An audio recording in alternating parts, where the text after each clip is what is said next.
bismillah waxaan ku guda jirnaa waa sida aan ku helaynay hadafyadeena nololeed iyo waliba ujeedada nololeed. waxaan si gaar ah ugu jirnaa ujeedada gaarka ah kadib marka sheegnay noocyada ujeedooyinka iyo ujeedada gaarka ah sida lagu helo. qayb baan ka soo warramnay qaacidadii ikigai. hadda waxaynu ku sii eegaynaa in badan siyaabaha ujeedada nololeed lagu aqoonsan karo ama aad ku heli karaysid. dhowr qodob baan sheegi doonaa oo ka mid ah qodobo kale iyaguna suurtagelin karaya qof inuu ujeedadiisa nololeed u ogaado, amaba haddii aad hadda ku jirto kuu suurtagelin si fiican aad u ogaato waxaad ku hawlantahay inay tahay wax muhiima oo ay tahay in niyadaada iyo cusboonaysiintaada iyo dadaalkeeda aad sii kordhiso. haddii aanad ku hawlanayna kuu fudaydinaysa siyaabaad ku ogaanaysa. midda koobaad horta waxaan nidhi miyay tahay in la helo mise waxay tahay in la abuuro, to create or to find. odhaah baa jirta tidhaahdaa if you can't find, create one. If you can't find the way, create one. haddaad jidka heli weydo adigu jidka jeexo. taa macnaheedu waxa weeyaan labaduba waa suurtagal qofku ujeedadiisa nololeed inuu helo wixii uu jeclaa islamarkaana ku wanaagsanaa dadkii ummadana ugu adeegi lahaa, iyo inuu horantaa ka aqoonsan waayo laakiin uu xaalad kastuu ku jiro iyo gool kastuu jooga iyo si kasta uu ku sugan yahay uu abuuran karo, samayn karo ujeedada nololeed. kow marka koobaad weeyaan waa inaad su-aalo weyn isweydiiso, weliba gudahaaga aad iska weydiinayso oo aanad opinionka dadka iyo dadku waxay kuu soo jeedinayaan keliya aanad ku shaqeyn. waayo ujeedada nololeed had jeer waxay la xidhiidhaa filimkaaga iyo farxadaada. xidhiidh weyn baa ka dhexeeya farxadda iyo ujeedada nololeed. waa inagii soo sheegnay muhiimadeeda waxaa ka mid ah inay sense of meaning macna ku siinayso.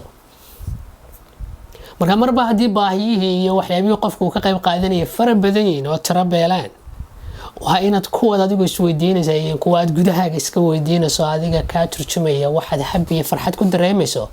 sideeda mana ogo oo waxyaabaha farxadda lagu helo axaadiis badanna ku soo aroortay waxaa ka mid ah caawinta qofka biniaadanka iyo dadka kale waxtarkooda.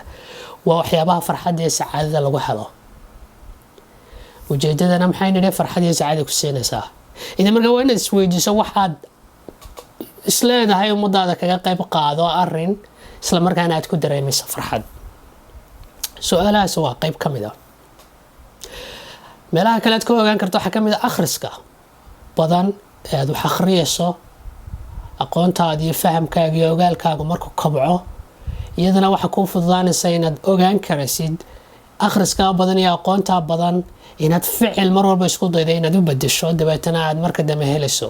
way kuu fududaanaysa amba ugu yaraan akhriskaa uu kaa caawinayo ujeedooyinka aad ku sugnayd inaad sida ugu fiican u fuliso. arrinta saddexaad ee ka mid a waxyaabaha kaa caawinaya waxa weeyaan qofku inuu naftiisa waqti la qaato. hadii jeer waan mashquulsanahay ama waxaanay dad furfuran bulshaawiyiina bulsho ku dhex jira oon hadii jeer laga yaabo inay naftooda ka baxsadaanba inay keli ay naftooda la ahaadaan oo waqtiga qaataan.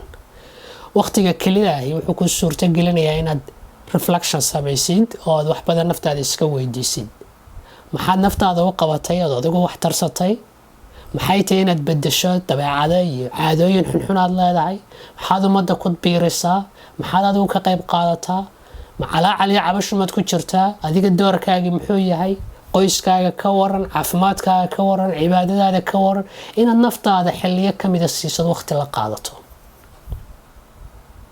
waxyaabaa kuu suurtagelinaya inaad heli karayso arrimo badan inuu wacyigaagu intuu u furmo dabeetana aad ogaanayso meel ay tahay inaad ka qayb qaadato waqtigaaga uga faa'iidaysiyo xoogaaga. waxaa ka mid ah inaad eegtid ood ku qanacday waxaad haysato. xadiis baa ahaa qofka qaninimadu waa qofka oo nafta ka qaniya. inaad tahay qof mahadnaqa oo ku mahadnaqa nimcooyinka aanu tirin karin ilaahay u siiyey. haddii aad tahay qof qanaacadiisu yartahay had iyo jeer cabasho badan had iyo jeer u haysta inaan waxba haynin, dadka kale waxooduna muuqdaan, dadka kale isbarbardhiga cabasho badan, aad bay u adagtahay inaad ummad kale ka fikirto iyo ujeedo nololeed iyo inaad dadka wax tarto. waayo weli adigiiba calaacal iyo cabasho yaa lagu caawiyo u baahan. marka inaad ogaato inaanad tirin karin nimcooyinka ilaahay ku siiyey mar walba.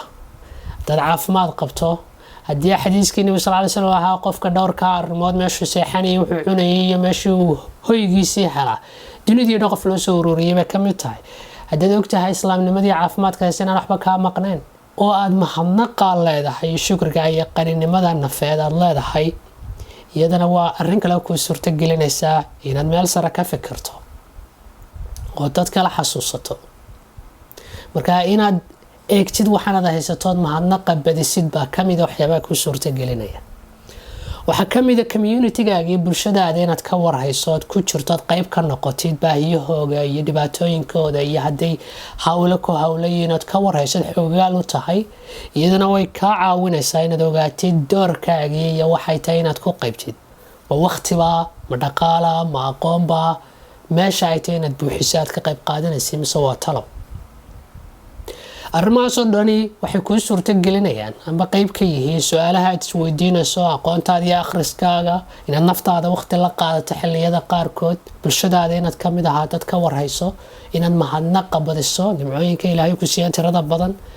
waa waxyaabaha kuu suurto gelinaya inaad si fudud u abuuri karayso ama u heli karayso ama u ogaan karaysid wax naftaaduna ku farxayso, islamarkaana aad bulshadaada iyo ummadaada ugu adeegaysid. si kale, ujeedo nololeed ee gaarka ah sida ugu fudud ee aad ku heli karayso qof kastaana ku abuuri karaa waxa weeyaan in wax wal oo kastoo nolosha ah meel kasta aad ka dhex heli karta kana dhex abuuran karta ujeedadaada nololeed. and everything keliya u baahanta inaad wacyigaaga u furtid sidaa ilaahay baahiyaha iyo umuuraha dunida u dhigay oo haddana qudraad iyo awoodo kala duwan inoo siiyey ayay u badan tahay markaas siday u fududahay inaad heli karayso nolosha meel walba ka dhex heli karaysid. matalan haddeen dhowr arrimood soo qaadano oo hareerahayna ka buuxaa. shimbiro aad quudiso, dadka qaar baa laga yaaba intuu subaxii soo kaco saacad ka mida noloshiisa inuu shimbiro quudiyo, faa'iido kama soo gasho dhaqaale, isagaaba u soo iibiyo cuntadu siinayo. laakiin shimbirihii oo dhan aaga ka dhawaayo dhan way baranayaan, dushiisa ku istaagaan, cuntadaasay usoo doontaan. isna farxad buu ku dareemaa, niyadiisana ilaahay buu ku xidhaa oo ajar buu ku raadiyaa in isagaba ilaahay intaasu bilyan oo qof ka dhex doorto rusiqiisa siiyo, sidaasoo kale inuu isaguna ilaahay wuxuu ugu soo dhiibo shimbiraha siiyo. ajar buu ku doonayaa, sacaaduu ku dareemaa, shimbirahaasina cuntadaasa usoo doontaan.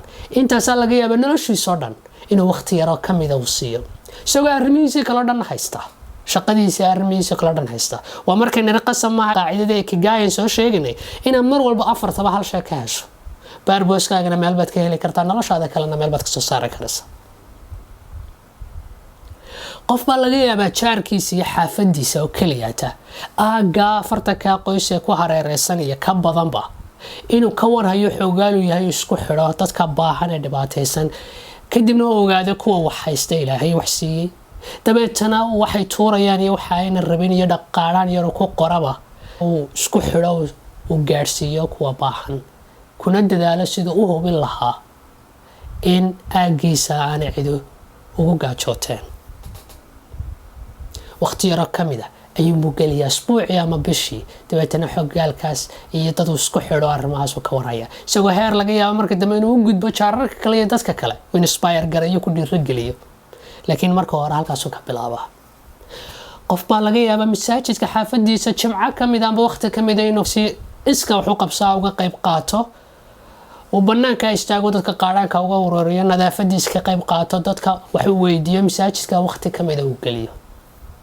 qof kale laga yaaba qur-aanka ilaahay inuu baray inuu dadka baro, isagoo laga yaabo inuu shaqo kala haysto ama qur-aanka laftiisa wax ka soo saarto ama qur-aanka si bilaash dadka uu ku baro.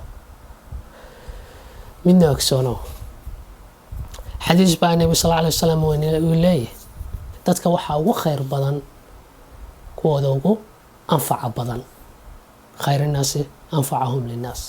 dadka waxa ugu khayr badan kuwa dadka ugu manfaca badan, waxtarka badan.